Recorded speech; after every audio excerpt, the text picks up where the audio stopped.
बिस्मिल्लाहिर्रहमानिर्रहीम। अस्सलाम वालेकुम। क्या हाल है आप सबका? ठीक ठाक हैं। आज मैं आपके लिए एक स्वीडिश सूजी की खीर की रेसिपी लेकर आया हूँ। इसके लिए ये जो चीज़ें चाहिए उसके लिए सबसे पहले ये 1 लीटर दूध है और ये बादाम है, कुछ मैंने छुरी के साथ इसको काट के रख लिए हैं। और ये पिस्ता भी मैंने इसी तरह कर लिया है। और ये पिस्ता और बादाम जो है मैंने ग्राइंड कर लिए हैं। उसके बाद ये 5 चम्मच जो है ये मेरे पास सूजी है, 5 बड़ी खाने की जो चम्मच होती है वो। और 5 ही चम्मच मेरे पास चीनी है। चीनी आप अपनी मर्ज़ी से कम या ज़्यादा कर सकते हैं अपने टेस्ट के मुताबिक। और ये मेरे पास व्हिपिंग क्रीम है। और एक हमें अंडा चाहिए। और एक ये फूड कलर है, ये कोई भी आप अपनी मर्ज़ी से ले सकते हैं जो आपको पसंद है। मैंने ये सुरख लिया है।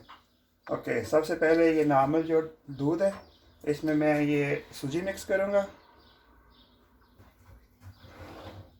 सूजी मिक्स करने के बाद चीनी भी मैं इसके साथ ही मिक्स करूँगा। ठंडे दूध में ही आपने करना है इसको।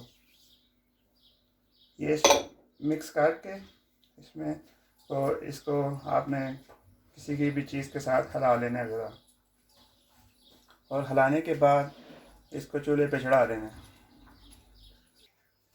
चूल्हे को हमने ऑन कर लेना है। और सारी चीज़ें चीनी और सूजी डालने के बाद इसको अच्छी तरह मिक्स करके तो इसको आप चूल्हे पे रख दें और साथ साथ इसको हिलाते जाएं। जब दूध को उबाल आ जाए तो उसके बाद हमने इसमें अंडा मिक्स करना है। और उतनी देर तक जितनी देर तक दूध को उबाल आता है हम अंडे को फेंट लेते हैं। ये हमने इसको साथ साथ हिलाते जाना है। जब दूध को उबाल आ जाए तो चूल्हा इसका थोड़ा सा आस्ता कर दें और साथ इसमें अंडा मिक्स कर दें। ये देखें दूध को उबाल आ गया और मैंने चूल्हे को आहिस्ता कर दिया। और अब मैं इसमें अंडा डालूँगा थोड़ा थोड़ा करके और साथ हमने इसको हिलाते जाना है। थोड़ा थोड़ा करके अंडा डालेंगे ऐसे।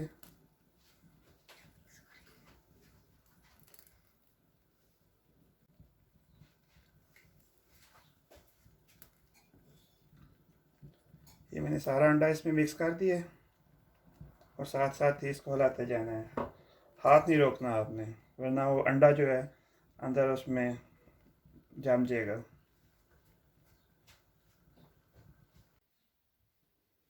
ये अंडा अच्छी तरह मिक्स हो गया। अब मैं इसमें जो व्हिपिंग क्रीम है वो मिक्स करूँगा। फिर पहले आधी डाल के इसको अच्छी तरह हिला के और फिर बाकी जो है वो मैं डाल दूँगा। अब इसको अच्छी तरह इसको पकाना है। इसको एक एक दो उबाल आ जाए तो उसके बाद फिर इसमें थोड़ा सा फूड कलर डालेंगे। क्रीम डालने के थोड़ी देर बाद जो मैंने पिस्ता और बादाम जो है ग्राइंड किया हुआ था वो भी इसमें शामिल करूँगा।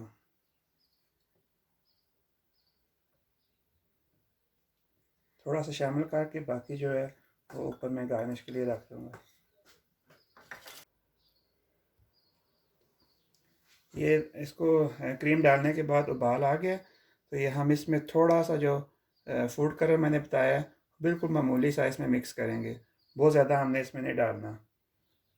इसमें डाल के तो इसको हिला लें साथ। चूल्हा आपने आहिस्ता रहने देना है, हल्की आंच पे इसको पकाना है। कलर भी थोड़ा थोड़ा डालें साथ और इसको हिलाते जाएं। जितना आपको लगे कि सही हो गया फिर ज़्यादा डालने की ज़रूरत नहीं है।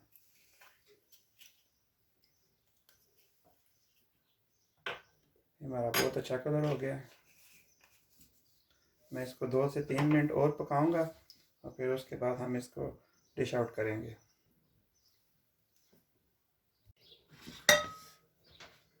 चलें जी, इसको सही तरह उबाल आ गया।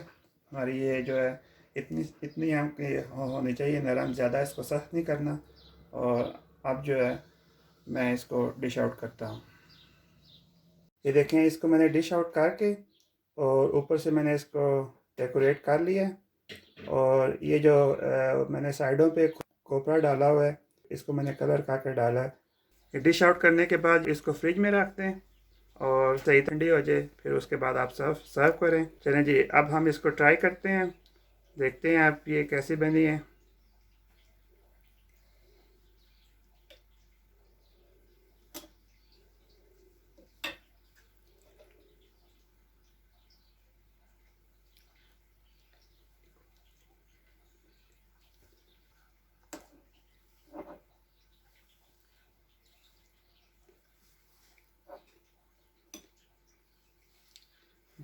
बहुत ही मज़े की है, बहुत ही ज़बरदस्त है। आप खुद ट्राई करें घर में मेरी ये रेसिपी और फिर मुझे बताएं कि आपको ये कैसी लगी है। अगर आपको मेरी ये रेसिपी अच्छी लगे तो मेरी वीडियो को लाइक करें, शेयर करें, और जो मेरे चैनल पे नए हैं उनसे गुजारिश है कि मेरे चैनल को सब्सक्राइब करें। मिलते हैं फिर अगली वीडियो में, तब तक के लिए अल्लाह हाफिज़।